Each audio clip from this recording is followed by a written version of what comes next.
Hello बच्चों, बेटा हम स्टडी कर चुके हैं about the application of ampere circuit law, जिसमें हमने एक लॉन्ग स्टेट कंडक्टर के बाहर पॉइंट पी कंसिडर किया था और वहाँ हमने फील्ड स्ट्रेंथ की वैल्यू कैलकुलेट की थी।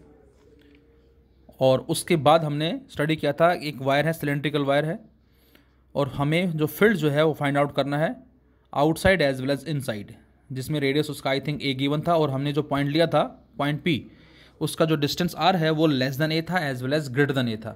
और उस केस में बी जो हमारा वो लेस देन ए के लिए क्या आया था, डायरेक्टली प्रोपोर्शनल टू आर, और ग्रेटर देन ए के लिए आया था इनवर्सली प्रोपोर्शनल टू आर, जिसका हमने ग्राफ भी प्लॉट किया था। सेकंड हमने स्टडी किया था magnetic field due to this solenoid, एक सोलेनॉइड जो कि स्प्रिंग की शेप में हम बोल सकते हैं, स्प्रिंग जैसा होता है, उसको हमने नाम दिया था। और उसके इंटीरियर में फील्ड स्ट्रेंथ फाइंड आउट की थी बेटा, and which is equal to B is equal to mu naught N I, जिसमें स्मॉल एन जो है एन आई लिखा था हमने, और स्मॉल एन था number of turns, that is capital N by L per unit length. And now we have the toroid. Toroid क्या होता है? तो आंसर है बेटा जो सोलेनॉइड था हमारा, जो कुछ इस तरह से था, इन दिस वे, इन दोनों एंड को हमने मिला दिया, ज्वाइन कर दिया, और जब दोनों को ज्वाइन कर देंगे तो क्या बन जाएगा, ये रिंग की शेप में आ जाएगा बच्चों। और ये वही है डायग्राम आपको नजर आ रहा है जो। So toroid a ring shape solenoid is known as toroid. ये सोलेनॉइड ही है, फील्ड भी वही आएगा हमारा, लेकिन ये रिंग की शेप में है, और जिसकी वजह से इसको हमने एंडलेस का नाम दिया, क्योंकि हमें इसका एंड कहीं नजर नहीं आ रहा, तो दिस इज द एंडलेस। और इसमें वही सेम है एज इट इज, बिल्कुल कॉन्सेप्ट। इसमें हमने लार्ज नंबर ऑफ टर्न्स जो हैं वो आपको नजर आ रही हैं, और इनको अरेंज इस तरह से किया हुआ है, और करंट ऐसे फ्लो कर रहा है इन दिस वे। अब ध्यान से देखें, जो करंट कुछ ऐसे जा रहा है, और इसमें आप चाहो तो इसको ऐसे दिखा सकते हो डॉट से। डॉट का मतलब क्या होगा बेटा, बैक साइड के अंदर, इन दिस वे। तो करंट यहां से ऐसे आया और फिर ऐसे गया इधर, सिमिलरली ऐसे, सिमिलरली ऐसे। ध्यान से देखें जरा, तो इस हिस्से से करंट क्या हो रहा है, बाहर आ रहा है, और इस हिस्से पे करंट अंदर जा रहा है। तो यहां पर करंट इनवर्ड होगा बच्चों, और यहां करंट आउटवर्ड होगा। तो इसी डायग्राम को मैं कुछ ऐसे भी दिखा सकता हूं, जिसमें ये इनर पोर्शन, ये आउटर पोर्शन हो गया, इसका रेडियस आप R1 R2 ले सकते हैं, इनर और आउटर का। लेकिन मैंने बाहर क्या दिखाया बेटा, क्रॉस, और इसके अंदर क्या दिखाया, डॉट। क्यों? क्योंकि इस हिस्से पे करंट के आउटवर्ड है और इस हिस्से पे इनवर्ड है, कुछ इस तरह से, इन दिस वे। तो इसलिए हमने यहाँ पर डॉट या क्रॉस दिखाए हैं, जो आउटवर्ड या इनवर्ड करंट को रिप्रेजेंट कर रहे हैं। जितना डॉट होगा उतना ही क्रॉस होगा। And we have to find out the field strength outside the toroid, inside the toroid and within the toroid. तीन जगह हमें फील्ड फाइंड आउट करना है, एक तो बाहर बेटा, एक हमने P2 पॉइंट जो लिया विद इन द टोरॉइड, और एक थर्ड इसके अंदर की तरफ। So we have to find out the field at P1, P2 as well as P3। तो केस फर्स्ट P1। तो अब जो हमने P1 लिया बेटा, वो इसके सेंटर से कितना डिस्टेंस पे, R डिस्टेंस पे। और अब हमें यहाँ एम्पियर सर्किटल लॉ को यूज करना है, तो इसीलिए हम क्या करेंगे, यहाँ पर एक एम्पीरियन लूप कंसिडर करेंगे।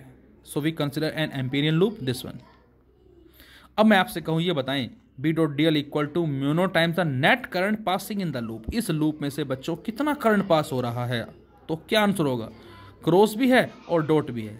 तो बेटा इस एम्पीरियन लूप में, इसको सपोज आप L1 का नाम दे दें, इसमें क्रॉस भी आ रहा है और डॉट भी आ रहा है, मतलब जितना आउटवर्ड होगा उतना ही इनवर्ड होगा। So what is the value of B dot DL? तो आंसर है mu naught times I minus I, that is 0। तो यहाँ से फील्ड की वैल्यू क्या आ जाएगी बच्चों, 0 आ जाएगी। इसका मतलब क्या हुआ, इस टोरॉइड के बाहर की तरफ कोई फील्ड नहीं होगा। हमने लिया केस नंबर 2। केस नंबर 2 जो हमारा, वो पॉइंट कहाँ लिया बेटा हमने, विद इन द टोरॉइड, यहाँ लिया है। और इस बार जो डिस्टेंस लिया हमने यहाँ से, वो कितना माना, अगेन R ही मान लेते हैं दोबारा से, और ये पॉइंट P हो गया। और इस P से पास होने वाला, गुजरने वाला हमने क्या मान लिया, एम्पीरियन लूप मान लिया। इसको आप चाहो तो L2 का नाम दे दें हम, इसको हमने क्या नाम दिया बेटा, L2 का नाम दिया। एक बच्चों बड़ी इंपॉर्टेंट बात, क्या कि सोलेनॉइड में जो फील्ड का पैटर्न था वो किस तरह से आया था, वो आपने चेक किया था। सोलेनॉइड के अंदर फील्ड का जो पैटर्न था हमारा, वो बीच में ऑलमोस्ट स्ट्रेट था और बाहर की तरफ नॉन यूनिफॉर्म था।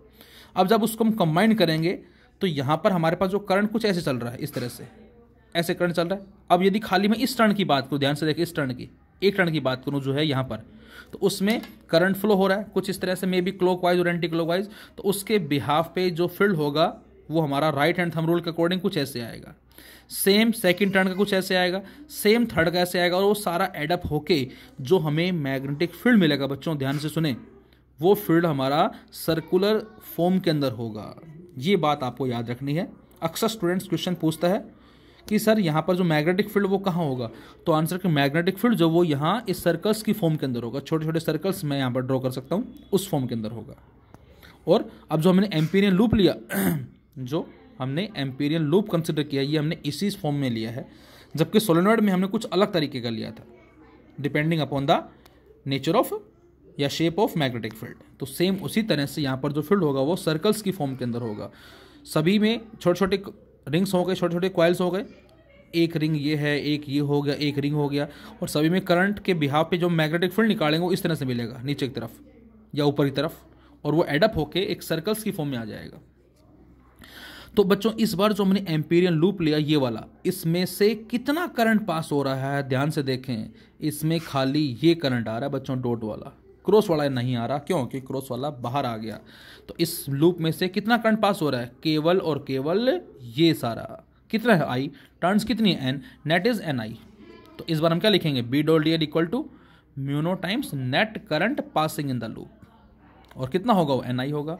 और बी डॉट डी एल को ओपन करेंगे, बी डी एल को जीरो। जीरो मैंने क्यों लिखा? अभी मैंने बताया आपको कि यहाँ पर जो सर्कल्स बनेंगे उस पे जो हम स्मॉल लेंथ लेंगे और वहाँ जो टेंजेंट ड्रॉ करेंगे वो टेंजेंट हमें क्या बताएगा? वहाँ पर डायरेक्शन बताएगा मैग्नेटिक फील्ड की। और D L D L D L उस पूरे को हम एडअप करते हैं तो क्या मिलता है? 2 पाई आर।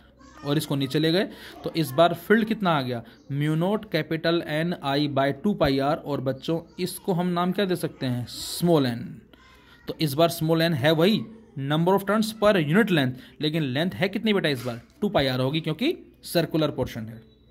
तो ये कहलाता है magnetic field, that is mu naught small n into I या mu naught capital N I by 2 pi r, number of turns per unit length. और केस थर्ड लें बच्चों। थर्ड का मतलब हमने जो पॉइंट लिया P3 वो इसके अंदर लिया बिल्कुल यहाँ पर, और यहाँ से गुजरने वाला हमने एम्पीरियन लूप लिया, ये लूप ले लिया, दिस वन। रेडियस क्या माना इसका? अब मैं आपसे कहूँ इस लूप में से कितना करंट पास हो रहा है, तो आंसर इसमें कोई करंट ही नहीं है। करंट यहाँ पर है और यहाँ पर है, इसमें कोई करंट नहीं है। इसका मतलब इसके लिए बी डॉट डी एल क्या हो जाएगा? 0। तो यहाँ से हमें क्या पता लगता है? यहाँ से बच्चों में ये पता लगता है कि जो फील्ड होगा इस पॉइंट के लिए वो 0 आएगा, फील्ड होगा इस पॉइंट के लिए वो 0 आएगा, और फील्ड होगा इस पॉइंट के लिए वो 0 नहीं होगा। इसके लिए 0, इसके लिए 0। रीजन क्या देंगे हम? इस पे जो हमने एम्पीरियन लूप लिया था बेटा, इसमें जितना डॉट आया उतना ही क्रॉस आया, नेट करंट क्या आया? 0। That is why B dot D L 0, B 0। Second P3 जो हमारा है वो इसके अंदर है, यहाँ पर ये लूप हो गया, इसमें कोई करंट ही नहीं आ रहा। और थर्ड जो P2 बेटा, इसमें ये एम्पीरियन लूप है और ये वाला करंट आएगा केवल, जिसकी वजह से P2 के केस में फील्ड एग्जिस्ट करेगा और बाकी दोनों में 0 हो जाएगा। तो बी आ गया म्यू नॉट एन आई या mu naught N I by 2 pi r. अभी जो हमने सोलेनॉइड में बात की थी सेम उसी तरह से, if a substance of permeability mu is placed inside the toroid, यदि हम टोरॉइड के अंदर यहाँ पर एक मेटेरियल को पुट कर देते हैं, लाइक आयरन हो गया, स्टील हो गया, जिसकी परमेबिलिटी म्यू है, और ये होती क्या है बेटा? It is the ability of a material which allow the magnetic lines of force to pass through them. हम आगे स्टडी करेंगे कि जो हमारा आयरन है ये एक फेरो मैग्नेटिक मटेरियल है और इसकी परमेबिलिटी बहुत हाई होती है। हाई होने का मतलब ये अपने अंदर से मैक्सिमम लाइनों को पास करवाता है, खींच लेता है उन लाइनों को, बाहर नहीं जाने देता, और जिसकी वजह से फील्ड जो है काफ़ी स्ट्रॉन्ग हो जाता है। तो अब हम इसी सेम रिजल्ट में क्या लिखेंगे? म्यू नोट की जगह म्यू एन आई लिख देंगे, और बेटा mu by mu naught equal to mu r. ये म्यू मटेरियल फ्री स्पेस और mu r is the relative magnetic permeability. इसको इधर ले जाए हम तो म्यू आ जाएगा बच्चों mu naught into mu r के बराबर, और इसको रख दें हम यहाँ तो ये हमें मिलता है field depending upon the type of material like dia, para and ferro. ये जो बी होगा फील्ड, ये भी क्या होगा? डिफरेंट होगा। तो ये हमारा कहलाता है ampere circuit law and it's applications. तो यहाँ हमारा एम्पियर सर्किट लॉ कंप्लीट होता है बेटा। Thank you.